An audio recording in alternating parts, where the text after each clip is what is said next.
Da ni ar bedwerydd blwyddyn o'r cynllun cerdd cenedlaethol ac hefo buddsoddiad Llywodraeth Cymru a Llywodraeth leol. Mae hwnna wedi sicrhau dyfodol addysg cerdd yng Nghymru. Mae'r 4 mlynedd diwethaf wedi bod yn ailadeiladu ar ôl y pandemig, ailadeiladu lle nad oedd ariannu cynt. A mwy o sydyn, da ni yn fan hyn heddiw yma yn gwrando ar Cherddorfa y Tair Sir yn cydweithio mor wych efo'i gilydd. Mae o'n teimlo fel penllanw pwysig iawn o lwyddiant y datblygiad na dros y 4 mlynedd dwytha.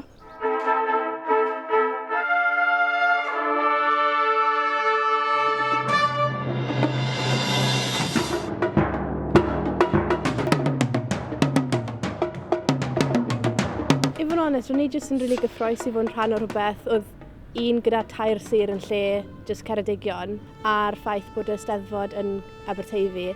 So ni'n gyffroes i falle bod yn rhan o'r Steddfod a cael dim jyst Ceredigion yn y 3 sir mewn un ar y llwyfan fawr. Fi'n meddwl bod hwnna'n rili special.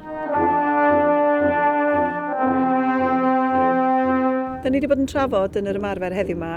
Mae nid dim ond perfformio i griw bach ydyn ni. Mae eisiau meddwl o'r eiliad cyntaf bod ni'n mynd i fod yn perfformio ar lwyfan cenedlaethol. Ac mae hwnna'n dod efo cyfrifoldeb. Felly mae'r teimlad yna o fwynhau angen dod drosodd mewn pafiliwn mawr. Felly da ni'n brysur iawn yn paratoi pawb i deimlo yn barod. Achos munud fydd pawb yn sefyll yn y pafiliwn yna a mi fydd yr gynulleidfa'n llawn, ond hefyd fydd y gynulleidfa adref gobeithio yn gwylio ac yn gwrando. Yna mae hwnna yn mynd i deimlo'n fawr yn dydi. Ond dyna sydd mor wych am brosiectau fel hyn. A dwi ddim eisiau galw fo'n brosiect, mae'n fwy na prosiect achos mae'n aros efo chdi.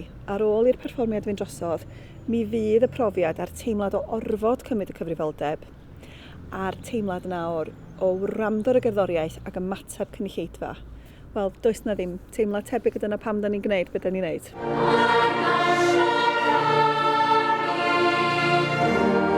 Mae cael y siawns o chwarae gyda'r côr fel rhan y cerddorfa mewn profiad newydd sy'n wych. Bod ni byth di wneud o blaen.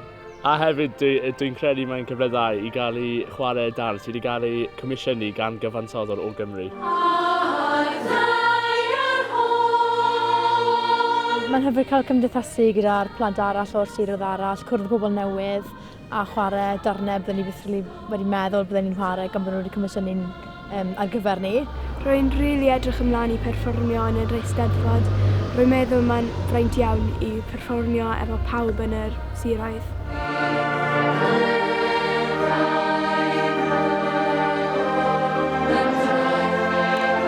Y peth sydd wedi synnu fi yw bod gymaint ohonyn ni. Mae'n gwych jyst edrych lan o'r cerddoriaeth a gweld a clywed gymaint o pobl da'i gilydd yn chwarae.